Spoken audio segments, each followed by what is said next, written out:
गर्मियों की एक दोपहर थी। सूरज आसमान में आग उगल रहा था। गांव के छोटे छोटे मिट्टी के घर, सूखी हुई नहर और चारों तरफ फैली धूल इस बात की गवाही दे रहे थे कि यह इलाका बहुत संपन्न नहीं था। गांव के बीचों बीच एक बड़ा सा महल खड़ा था। राजा विक्रम सिंह का महल। राजा की ख्याति दूर दूर तक थी, लेकिन अच्छे राजा के रूप में नहीं, बल्कि एक निर्दयी और बदमाश राजा के रूप में। राजा विक्रम सिंह का सबसे बड़ा शौक था गांव वालों से लगान वसूलना, चाहे वे गरीब हों या अमीर। जो भी लगान नहीं चुका पाता, उसे या तो सजा दी जाती या फिर उसकी जमीन छीन ली जाती। गांव के लोग डर के मारे कभी भी राजा के खिलाफ आवाज नहीं उठाते थे। इसी गांव में एक गरीब किसान था, रामलाल। वह एक ईमानदार और मेहनती आदमी था, लेकिन कई सालों से सूखा पड़ने की वजह से उसकी फसलें खराब हो रही थीं। इस बार भी बारिश नहीं हुई थी, जिससे उसकी सारी मेहनत बेकार चली गई।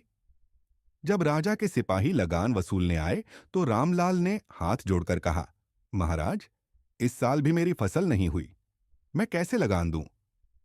लेकिन राजा के सिपाहियों ने उसकी एक न सुनी और उसका छोटा सा खेत जब्त कर लिया। अब रामलाल के पास जीने के लिए कुछ भी नहीं बचा था। वह निराश होकर गांव की चौपाल पर बैठा रहा। बाकी गांव वाले भी दुखी थे, लेकिन कुछ कर नहीं सकते थे।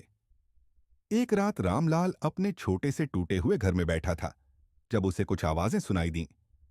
वह चुपचाप बाहर निकला और देखा कि राजा के सिपाही गांव के कई और लोगों के घरों से अनाज और गहने जबरदस्ती ले रहे थे। यह देखकर रामलाल का खून खौल उठा। वह अब और चुप नहीं बैठ सकता था।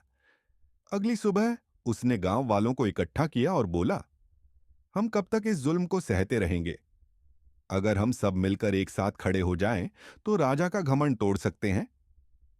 पहले तो लोग डरे हुए थे, लेकिन जब रामलाल ने उन्हें भरोसा दिलाया कि अगर वे एक साथ खड़े होंगे तो कुछ भी असंभव नहीं, तो सभी ने उसका साथ देने का फैसला किया। गांव वालों ने मिलकर राजा के महल का घेराव कर लिया। जब राजा विक्रम सिंह ने यह देखा तो वह क्रोधित होकर बाहर आया, लेकिन इतने सारे गांव वालों को एक साथ देखकर घबरा भी गया। रामलाल ने आगे बढ़कर कहा, अब बस बहुत हो चुका। हम तुम्हारा अन्याय और नहीं सहेंगे। यह हमारी मेहनत की जमीन है, हमारा हक है। अगर तुमने जुल्म बंद नहीं किया तो हम यह राजमहल छोड़ेंगे नहीं। राजा को पहली बार एहसास हुआ कि अगर पूरा गांव एक हो जाए तो उसकी ताकत भी कमजोर पड़ सकती है। अंततः उसे गांव वालों की मांगें माननी पड़ी। उसने जबरदस्ती लिया गया खेत वापस किया और लगान कम कर दिया। रामलाल ने अपने खेत को फिर से संवारना शुरू किया। राजा का अत्याचार खत्म हो चुका था और गांव में फिर से खुशहाली लौट आई। यह सब एक गरीब किसान की हिम्मत और गांव वालों की एकता की वजह से हुआ था।